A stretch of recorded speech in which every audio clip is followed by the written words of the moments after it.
It certainly wasn't the prettiest game, but scraped home with a narrow 1-point win in the end. How does it feel to get the second win of the season?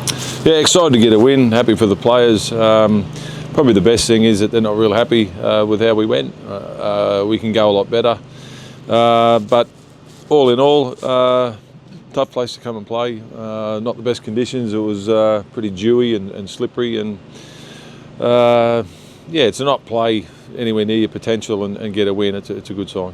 Yeah, you've probably seen both sides of Hull FC in terms of winning the game now. We saw the performance in Catalan, which was pretty strong, and then to come here and grind out a win, that must be really pleasing. Yeah, I was probably played in all different patches. You know, the first 20 minutes we dominated a bit of field position. From that moment, we got in front and we looked like scoring again, and then we lost the ball, gave penalty away, and they scored, and it was pretty much all them till probably the last 10 minutes of the game. So just to be able to hang in on the scoreboard and not give up tries and let the scoreboard get away from us. We were in the game with 10 minutes to go when we come up with a try and kick the field goal to ice it. Is that the most important thing for you, is to make sure that your team stay in the game at such a late stage? Yeah, you don't have to play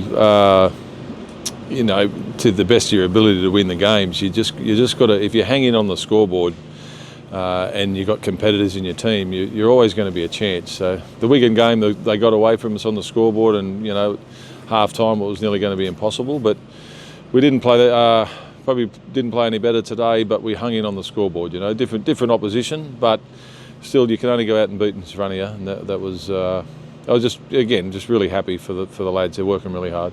Do you think that's a sign of progress in terms of the mentality within the group, that you were able to hang on during those tough moments in the game? Yeah, well, there were a lot of guys out there who did come through last season. So to be able to, it is a skill to learn to win tight games, and I thought the momentum they had in the scoreboard against us, they probably had every right to beat us, but they didn't give up. They kept defending, knowing that 6 points was gettable. And I like the way they iced the game when set up for the field goal, and plenty of confidence in kicking it, and then defended it out for the last 7 minutes. To get to that point, though, they had to go and score a second try, and that came from Harvey Barron, who went 95 metres within about 13 seconds. I mean, that was quite some try from Harvey at a late stage in the game.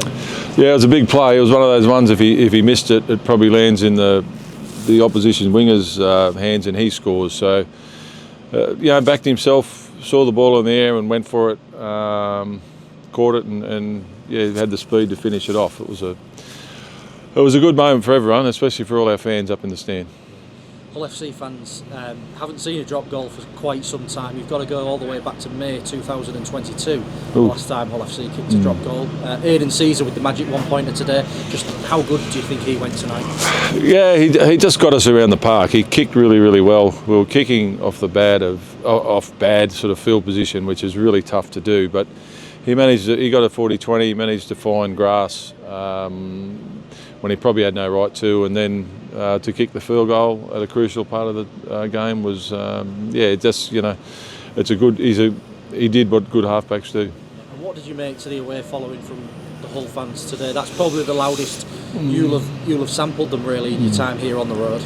Yeah, I really believe they got us home. When Harvey scored that try, there was still a long way to go.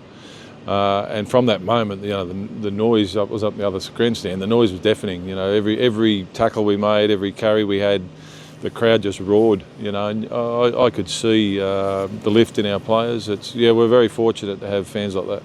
And just a bit of housekeeping to finish up. Ed Chamberlain didn't come back on after he came off for a HIA, so I assume that's him out of next week at Lee, and Deneve Barmforth as well came off with, I think, a hamstring problem. Any early update on those guys? Yeah, that looks like what it is. I doubt Ed failed his HIA, so I think that's 11 days. So he won't be there next week. Deneve's got a bit of a hamstring problem. That's never good. It's always depending on the extent of it. It's probably going to be a couple of weeks. So that's the only negative, I suppose, to come out of the games that we've had so far is we're getting some injuries, but touch wood, they haven't been long term, apart from poor old Liggy. anyone back next week? Not sure. Jed's not far away. Zach Hardiger's not far away, but yeah, it'll be touch and go for next week. All right, thank you.